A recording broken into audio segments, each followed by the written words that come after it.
Punjab national బ్యాంక్‌కి 11,000 కోట్ల రూపాయలకు పైగా టోపీ పెట్టిన ఉదంతంలో అందరూ నీరవ్ మోడీ నిర్వాకం గురించే ఎక్కువ మాట్లాడుకుంటున్నారు కానీ, అతగాడికి రోల్ మోడల్‌గా చెప్పుకునే సహా నిందితుడు మెహుల్ చోక్సీ గురించి కూడా తెలుసుకోవాల్సుంది.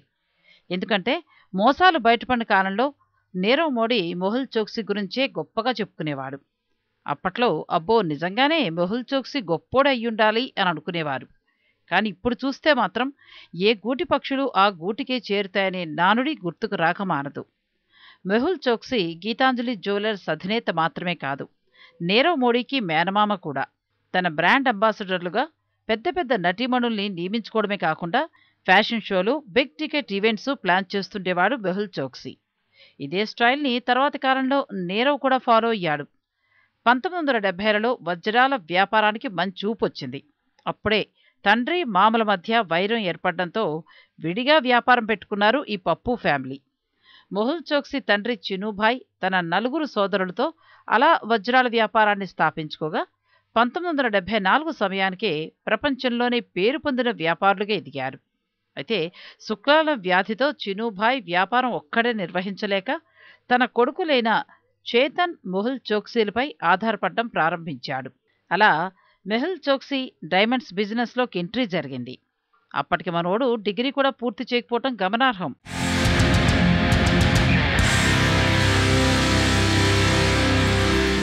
అలా చిన్న వయసులోనే వ్యాపారంలోకి వచ్చిన దేశాల భౌగోళిక స్వరూపాలు, ఎక్కడ జీడిపి ఎలా ఉంది, ఆదాయ వ్యయాలకు వాటికి సంబంధం ఏంటి అనే విషయాలను బాగా ఆకళింపు చేసుకున్నాడట.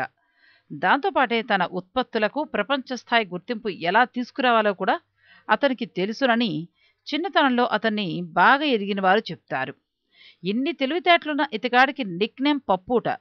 అలాంటి మేనమామున్న నీరవ్ మోడీ అతన్నే ఆదర్శంగా ఎంచుకోవడంలో ఆశ్చర్యమేముంది? అయితే మెహుల్ తన రోల్ మోడల్గా లూయిస్ వ్యూటన్నే అధినేతగా ఎన్నుకుంటే, మోడీ హ్యారీ విన్స్టన్ అనే అమెరికన్ జ్యువెలర్ని ఎంచుకున్నాడు. సామాన్యులు కూడా కలలో ఊహించని సెలబ్రిటీలు, ఫేమస్ పర్సనాలిటీలు అయిన Donald Trump junior, bill gates, Britain prince Charles వంటి వారితో నీరవ్ డిన్నర్లు తీసుకుంటూ హడావుడి చేసేవాడు. ఇదే తన బ్రాండ్లకు ఫ్రీ పబ్లిసిటీ తెస్తుందనే స్ట్రాటజీని అమలు చేసేవాడు. మెహుల్ చోక్సీ మాత్రం విజయ్ మాల్యాలాగా సొంత షిప్స్, ప్లేన్లు కొనుగోలు చేసి హైఫై లైఫ్ స్టైల్ అనుకరించేవాడు.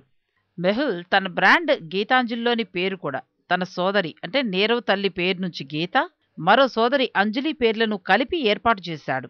నిరంతరం యాడ్స్, ఈవెంట్స్, మార్కెటింగ్ కోసం షారుఖ్ ఖాన్, ప్రియాంక చోప్రా, కత్రినా కైఫ్, కరీనా కపూర్ లాంటి స్టార్స్ను ఎండార్స్ చేసుకునేవాడు.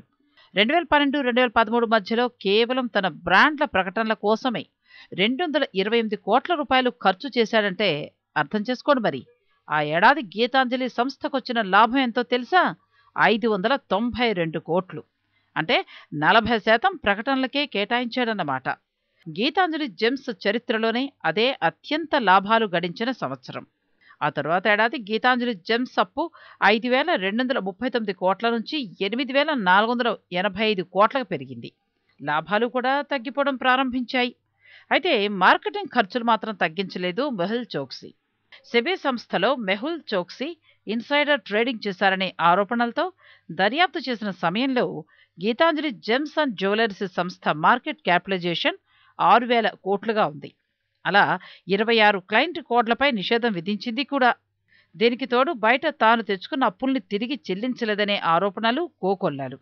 అలానే బ్యాంకుల నుంచి తీసుకున్న అప్పుల్ని సంస్థ మూలధనానికి కాకుండా సొంతంగా వాడుకున్నారనే ఆరోపణలు ఉన్నాయి. గత ఏడాది నక్షత్ర బ్రాండ్ని విడిగా లిస్టు చేసే ప్రయత్నాలు జరిగాయి.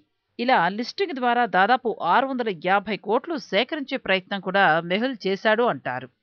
అటు మెహుల్ చోక్సీ కానీ, ఇటు నీరవ్ మోడీ కానీ ఇద్దరూ వ్యాపారంలో మునగాళ్లే కానీ, ఆ తరువాతే తమ తెలివితేటల్ని మోసం చేయడానికి వాడుకున్నారు. కాబట్టి ఇప్పుడు పరుగులు పెట్టాల్సి వస్తోంది.